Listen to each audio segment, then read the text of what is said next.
बुलेटिनच्या सुरुवातीलाच एक मोठी बातमी येते। अंमलबजावणी संचालनालय अर्थात ईडीनं जाकीर नाईकच्या इस्लामिक रिसर्च फाउंडेशनची तब्बल 18 कोटी 37 लाख रुपयांची संपत्ती जप्त केली आहे।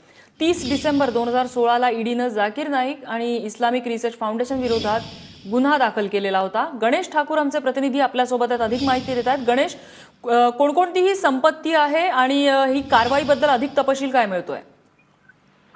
नम्रता, ईडीनं ही कारवाई केली आहे आणि ज्याप्रमाणे ईडीची ही पूर्ण चौकशी या प्रकरणामध्ये म्हणा किंवा जाकीर नाईक यांना वारंवार समन्स दिल्यानंतरही किंवा त्यांना नोटीस दिल्यानंतरही ते येत नाहीयेत भारतामध्ये आणि एनआयए किंवा ईडीच्या प्रश्नांची उत्तर देत नाहीयेत, त्याला पाहताच एक पाऊल पुढे जाऊन प्रिव्हेन्शन ऑफ मनी लॉन्ड्रिंग ऍक्टच्या अंतर्गत जो गुन्हा नोंदवला आहे त्या प्रकरणामध्ये ईडीनं मुंबई मधील आणि महाराष्ट्रामधील काही जागांची आहे त्याचा ताबा घेतला आहे, संपत्ती जप्त केली आहे।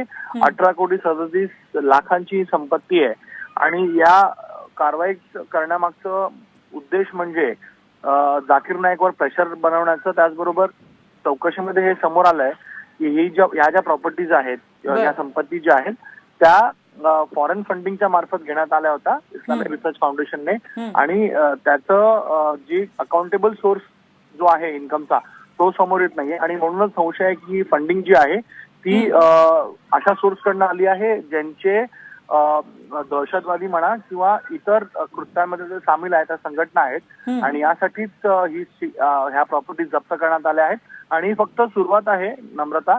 यानंतरही पुढील कारवाई ईडी आणि एनआयए कडनं करण्यात येणार आहे। जर जाकीर नाईक भारतात येत नाहीत, प्रश्नांची उत्तर देत नाहीत आणि इस्लामिक फाउंडेशन रिसर्च जी आहे त्यांच्याकडनं रिसर्च फाउंडेशन त्यांच्याकडनं जर कोऑर्डिनेशन किंवा कॉपरेशन मिळत नाहीये तर पुढील कारवाई पोलीस एनआयए आणि ईडी करतील नम्रता।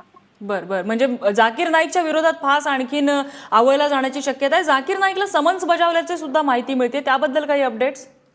हो, त्यांना पुन्हा एकदा समन्स देण्यात आले आहेत। आज कोर्टामार्फत एनआयएनं हा समन्स दिला आहे आणि तारीख जी आहे ती 30 मार्च देण्यात आलेली आहे आणि यामध्ये सीआयओ जो आहे चीफ इन्व्हेस्टिगेटिंग ऑफिसर एनआयएचे हेडक्वार्टर्स जे आहे तिथे त्यांना येऊन त्यांना तिथे येऊन हजर राहायचं आणि त्या प्रश्नांची उत्तरं द्यायचंय। पण अशा आधी समन्स देण्यात आले आणि जाकीर नाईक या समन्सचं त्यांनी उत्तर दिले नाहीये आणि ते आले नाहीयेत, म्हणून ही कारवाई ईडी आणि एनआयए कडनं करण्यात येते जेणेकरून त्यांच्यावर प्रेशर डेव्हलप होऊ शकेल। नक्कीच गणेश, अपडेट्स घेत राहू। तुर्तास धन्यवाद या माहितीबद्दल। त्यामुळे जाकीर नाईक याच्या विरोधात आता फास आणखीन आवळायला सुरुवात झालेली आहे।